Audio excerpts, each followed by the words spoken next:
Radio Tehran, শুরু হচ্ছে বিশ্ব সংবাদ।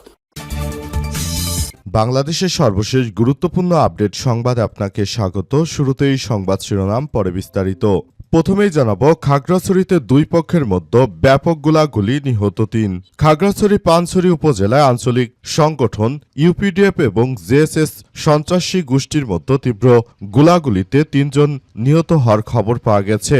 আজ বিষয়টি নিশ্চিত করেছেন পানছড়ি থানার ওসি মোহাম্মদ ফেরদৌস ওয়াহিদ। ওসি জানান যে দুপুরের দিকে উপজেলার চেঙ্গি ইউনিয়নের মধুমঙ্গল পাড়ায় আধিপত্য বিস্তারকে কেন্দ্র করে দুই সন্ত্রাসী গ্রুপের মধ্যে গোলাগুলিতে ঘটনাস্থলেই ৩ জনের মৃত্যু হয়েছে। তবে এখন পর্যন্ত নিহতদের পরিচয় শনাক্ত করতে পারেনি পুলিশের সদস্যরা।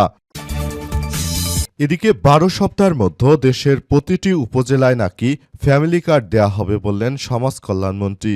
সারা দেশের প্রত্যেক উপজেলায় ফ্যামিলি কার্ড বিতরণের কার্যক্রম ১০ থেকে ১২ সপ্তাহের মধ্যে চালু হবে বলে জানিয়েছেন সমাজ কল্যাণ মন্ত্রী ডক্টর এজেডএম জাহিদ হোসেন। তিনি বলেন, গ্রামের নারীরা যাতে করে স্বাবলম্বী হতে পারে তাই সরকারের পক্ষ থেকে তারেক রহমানের প্রতিশ্রুতি অনুযায়ী এই টাকাগুলো দেয়া হবে বলে জানিয়েছেন তিনি।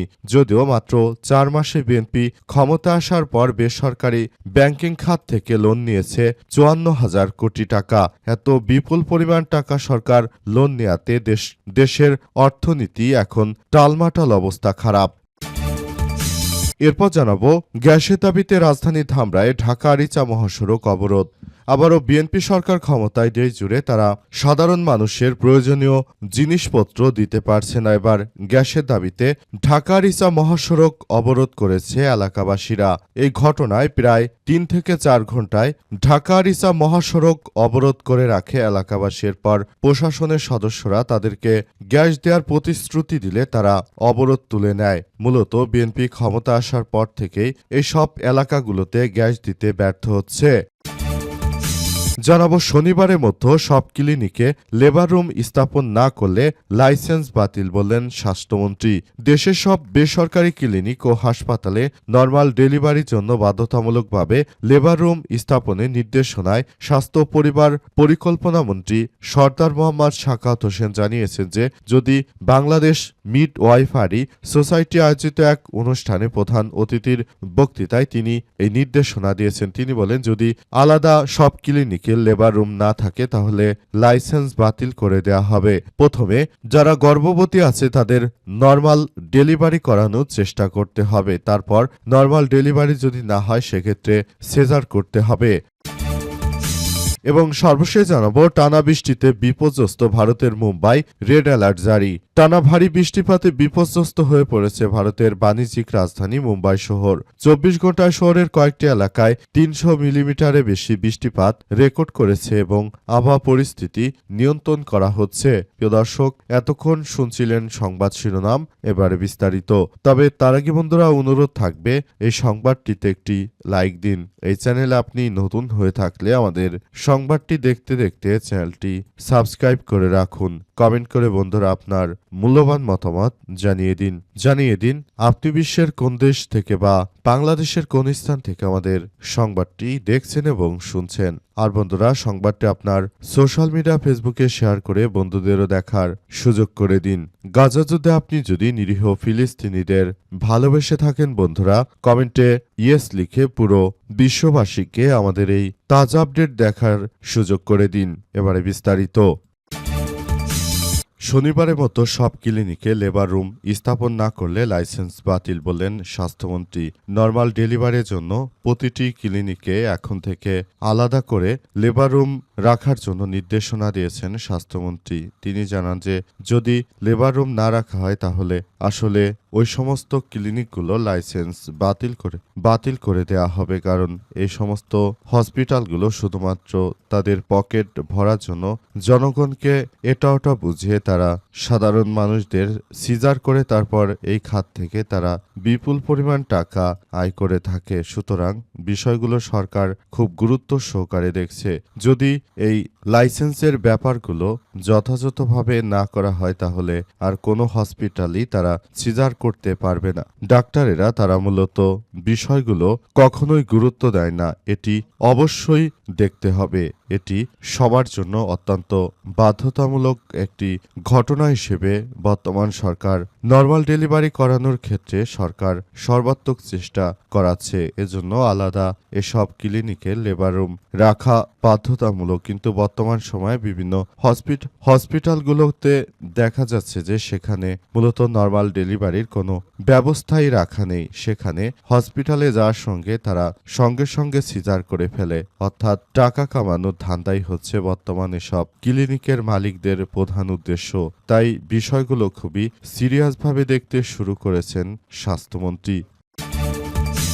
গ্যাসের দাবিতে ধামরাইয়ে ঢাকা-আরিচা মহাসড়ক অবরোধ। আবারও বিএনপি সরকার ক্ষমতায় দেশের মানুষের প্রয়োজনীয় নিডস তারা দিতে পারছে না। এবার রাজধানী ঢাকা ধামরাইয়ে আবাসিক গ্যাসের পর্যাপ্ত সরবরাহের দাবিতে ঢাকা-আরিচা মহাসড়ক অবরোধ করেছেন স্থানীয় বাসিন্দারা। আজ ৯টার দিকে শুরু হয় কর্মসূচি, প্রায় ২ ঘণ্টা চলে। অবরোধের ফলে মহাসড়কে উভয় দিকে কয়েক কিলোমিটার জুড়ে যান চলাচল বিঘ্নিতের সৃষ্টি হয়। ভোগান্তিতে পড়েছে যাত্রীরা। পরে ১১টার দিকে উপজেলা প্রশাসনের আশ্বাসে অবরোধ তুলে নেয় তারা। এ সময় আইনশৃঙ্খলা পরিস্থিতি নিয়ন্ত্রণে ধামরাই থানা এবং গোলডা হাইওয়ে থানা পুলিশ দায়িত্ব পালন করেছে। বিষয়গুলো হচ্ছে যে বিএনপি সরকার যখনই দেশে ক্ষমতায় এসেছে তখনই কিন্তু দেশজুড়ে এই ধরনের ঘটনাগুলো ঘটতে শুরু করেছে। অবরোধ চলাকালীন অবরোধকারীরা জানায় গোয়ালদি, বাটুলিয়া, মহিষাসী, কাওয়ালিপাড়া থেকে সাটুরা পর্যন্ত তিতাস গ্যাসের আবাসিক গ্রাহকরা প্রায় ২ বছর ধরে পর্যাপ্ত গ্যাস পাচ্ছে না। যখন থেকে শেখ হাসিনা পালিয়ে গেছে তখন থেকে মূলত গ্যাস পাওয়া যাচ্ছে না। ফলে রান্নার জন্য এলপিজি সিলিন্ডার, কাঠসহ বিকল্প জ্বালানি ব্যবহার করতে হচ্ছে, অথচ নিয়মিত গ্যাস বিল পরিশোধ করতে হচ্ছে।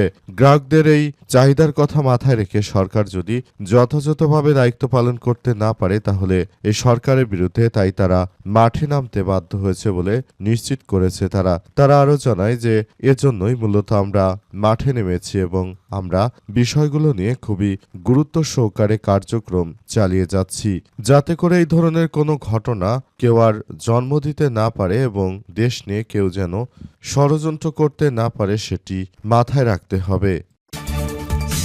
আগামী ১২ সপ্তাহের মধ্যে দেশের প্রতিটি উপজেলায় ফ্যামিলি কার্ড বিতরণ করবে সরকার বলে জানিয়েছেন সমাজ কল্যাণ প্রতিমন্ত্রী ডাক্তার এজেডএম জাহিদ হোসেন। তিনি বলেছেন যে আমাদের তারেক রহমানের পক্ষ থেকে জনগণকে যে প্রতিশ্রুতি দেওয়া হয়েছিল যে তিনি নির্বাচনে বিজয়ী হতে পারলে দেশের মানুষকে ফ্যামিলি কার্ড দেবেন, তারই প্রতিশ্রুতির ধারাবাহিকতায় এবার আমরা সেভাবে এগিয়ে যাচ্ছি। তিনি বলেন যে তারেক রহমানের নির্দেশে এই ফ্যামিলি কার্ড বিতরণ করা হবে। যদিও একটি তথ্য থেকে জানা গেল যে বিএনপি সরকার ৪ মাসে ৫৪,০০০ কোটি টাকা ব্যাংকিং খাত থেকে লোন করে রাষ্ট্র পরিচালনা করছে। তাহলে প্রশ্ন আসে, আবার এত বিপুল পরিমাণ টাকা নষ্ট করে দেশের প্রান্তিক জনগণকে যে সহযোগিতা দেওয়ার কথা বলা হচ্ছে সেটি দিতে সরকারকে আরও কত হাজার কোটি টাকা লোন নিতে হবে। আর এভাবে যদি লোন নির্ভর তারা রাষ্ট্র পরিচালনা করে তাহলে ভবিষ্যতে বাংলাদেশের অর্থনীতির মেরুদণ্ড ভেঙে পড়বে। এভাবে বিপুল পরিমাণ ঋণ নির্ভর অর্থনীতি বাংলাদেশকে কখনোই স্বস্তি দেবে না, বরং বাংলাদেশের প্রতিটি সেক্টরকে আরও ধীরে ধীরে ভেতর থেকে নস্যাৎ করে দেবে। তাই এখনই সরকার যদি এসব বিষয় নিয়ে কোনো দায়িত্বশীল ভূমিকা পালন না করে তাহলে ভবিষ্যতে এখান থেকে আরো বড় ধরনের বিপর্যয় ঘটতে পারে বলে এমন কথাই নিশ্চিত করা হয়েছে। অর্থাৎ সরকারের এই মুহূর্তে এই ধরনের কার্যক্রম চালানোর ক্ষেত্রে কিছুটা হলেও সাবধানতা অবলম্বন করা উচিত। যদি সরকার সেসব বিষয়ে আসলে কার্যক্রম চালাতে না পারে, ব্যর্থ হয়, তাহলে ভবিষ্যতে বাংলাদেশের অবস্থা খুবই খারাপ আকার ধারণ করতে পারে। খাগড়াছড়িতে দুই পক্ষের গোলাগুলি, নিহত ৩। খাগড়াছড়ি পানছড়ি উপজেলায় আঞ্চলিক সংগঠক বা ইউপিডিএফ ও জেএসএস এর মধ্যে গোলাগুলিতে ৩ জন নিহত হওয়ার খবর পাওয়া গেছে। আজ দুপুরে বিষয়টি নিশ্চিত করেছে পানছড়ি থানার ওসি মোহাম্মদ ফেরদৌস ওয়াহিদ। ওসি জানান যে দুপুরে উপজেলার চেঙ্গি ইউনিয়নের মধুমঙ্গল পাড়ায় আধিপত্য বিস্তারকে কেন্দ্র করে বিবাদমান দুই পক্ষের মধ্যে গোলাগুলির ঘটনায় এই হতাহতের ঘটনা ঘটেতে নিহত হন ৩ জন। ছিলেন ঘটনাস্থলে, তবে নিহতদের পরিচয় এখনও জানা যায়নি। তিনি আরও জানান, লাশ উদ্ধার করে পুলিশ ঘটনাস্থলে গেছে এবং পাশাপাশি ঘটনার বিস্তারিত তথ্য জানার চেষ্টা করা হচ্ছে। বিশেষ করে বাংলাদেশে যে ধরনের বর্তমানে সন্ত্রাসী কার্যক্রম চলছে সেটা আসলে কোনোভাবেই গ্রহণযোগ্য হতে পারে না। সন্ত্রাসীরা তারা মূলত দেশটাকে আবার নতুন করে এক ভয়াবহ বিপর্যয়কর পরিস্থিতির মতো তারা ঠেলে দিতে তারা ব্যাপক কার্যক্রম চালাচ্ছে। তাদের এই কার্যক্রম আসলে কোনোভাবেই গ্রহণযোগ্য নয়। সবাই যেটা দেখভাল করছে এটি আসলে সবার জন্য খুবই গুরুত্বপূর্ণ একটি বিষয় হিসেবে দেখা হচ্ছে।